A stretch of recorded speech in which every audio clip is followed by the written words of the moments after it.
స్వామివారితో మాట్లాడారా అంటే మాట్లాడుతూనే ఉంటాం, ఎప్పుడూ మాట్లాడుతూనే ఉంటాము, ఆర్గ్యూ చేస్తాము, రిక్వెస్ట్ చేస్తాము, కోపం చేసుకుంటాము, బుజ్జగిస్తూ ఉంటాము, అన్నీ చేస్తూ ఉంటాము. అవన్నీ బికాస్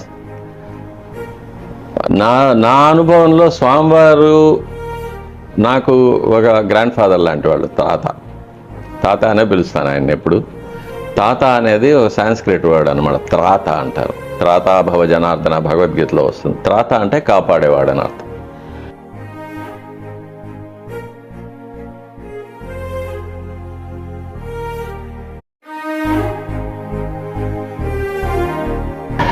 స్వామివారితో మాట్లాడారా అంటే మాట్లాడుతూనే ఉంటాం, ఎప్పుడూ మాట్లాడుతూనే ఉంటాము, ఆర్గ్యూ చేస్తాము, రిక్వెస్ట్ చేస్తాము, కోపం చేసుకుంటాము, బుజ్జగిస్తూ ఉంటాము, అన్నీ చేస్తూ ఉంటాము. అవన్నీ బికాస్